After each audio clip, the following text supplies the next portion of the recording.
And Kcal News Mornings at 9 starts right now.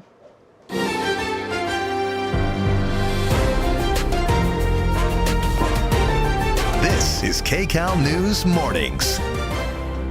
Good morning. You're watching Kcal News Mornings at 9 o'clock. Today is Tuesday, February 6th. I'm Jamie Yukas. And I'm Marcy Gonzalez in for Rudabeh Shabazi. Thanks so much for joining us. Paul Diano and Kalina Estrinos are here as well.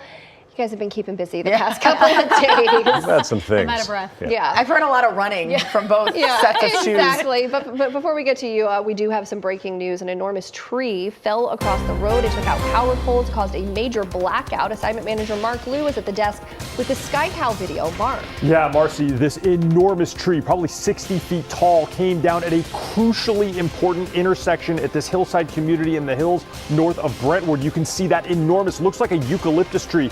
It's fallen right where Bundy Drive meets Salt Air above Brentwood. It fell at about 6 a.m. this morning. It took about 5 power poles down with it and has caused a huge blackout in the area. Now you can see all the damage to those power poles. We don't know if those lines are energized or not, but you can see work crews there on Bundy behind the crime tape. They are going to start assessing how to deal with all of those power poles that are down. The tree itself is enormous. It fell right at the intersection, as I said, of Bundy and Salt Air, blocking both streets. Now, if you come out to my screen on my computer, I'm going to show you why this is important. Let me zoom in here and show you this is right where the tree came down.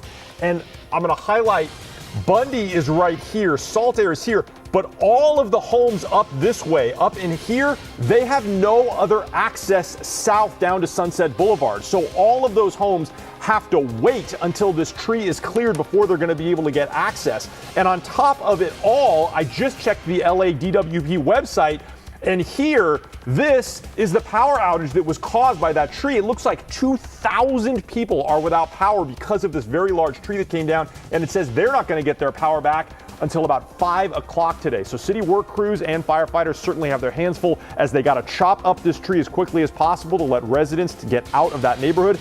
And then DWP crews, they've got to work on getting the power restored from all those down power lines. That is the very latest here from the desk. I'll send it back to you. Just reiterates, Paul, too, the fact that we are going to see damage over the coming days, even as the rain stops. There's always a lag time. You're exactly right, Jamie. When the rain stops, which we know it will be about 48 hours from now, all the rain will be gone. We'll still be looking at issues. The process of calming the atmosphere down has already begun. The rain is not as widespread today, but there will be some pockets of heavy rain. The biggest one right now is in southern Orange County, south and east of Irvine, Mission Viejo, Foothill Ranch, Laguna Niguel. You are getting rainfall rates of about 1/2 of an inch of rain per hour. Got to talk about the snow. The snow level's dropping, so a lot of the San Bernardinos and San Gabriel is getting heavy rain right now. Heavy snow right now with heavy rain around Grand Terrace and Fontana. Look at these rainfall totals. Typically, it's snow that we measure in feet. This storm, we've measured rain in feet. 1 foot of rain, 12 inches of rain in Bel Air, and that was as of 5 o'clock. You've had more. Topanga Canyon, nearly a foot. Woodland Hills, nearly a foot. Agora Hills, more than 8. Downtown Los Angeles encroaching on 8 inches of rainfall. Tremendous amounts of rain from this storm. Santa Monica, the wettest 2-day period in history, in your town's history, was yesterday and Sunday. More than 6 inches of rainfall, besting a record that was set 14 years ago. Flash flood warning continues until 11 o'clock for the Santa Monica Mountains and the 101 corridor, Westlake Village and Points East, and also northern Orange County. Ongoing flooding continues there. That expires at 11:30. So there's still a lot going on. On and off rain throughout the day. Tiny chance of an afternoon thunderstorm. Highs only in the 50s. That is your forecast. We'll talk about the weekend coming up. Let's talk about traffic. Let's get you to work on time. Here's Kalina. Hi, good morning. So I still have all lanes blocked off on the westbound 105 right at Nash. You can see the incident here. You can see the patch of black and all of the slowing here. So take your alternate routes. Imperial Highway is one of them. El Segundo Boulevard, Manchester, also an option for you too. We have 3 SIG alerts in effect that all have to do with potholes. So let's go through them right now. The first one's on the southbound 101 before the 134. The left lane is blocked off for pothole repair work.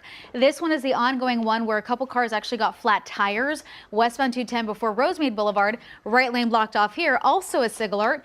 And in Orange County, we have another pothole that just popped up with the right lane off limits. This is the southbound 55 right at Lincoln. That's causing a backup on the 55, but also now on the 91 because people usually transition westbound to get on the 55. So that's what's going on when it comes to our potholes out there this morning. But I want to go back out to the 210, this time eastbound through Monrovia. This is that ongoing closure we have because of the damage to the guardrail and that side wall. So right now, just the carpool and left lane open, all other lanes blocked off. Marcy, back to you.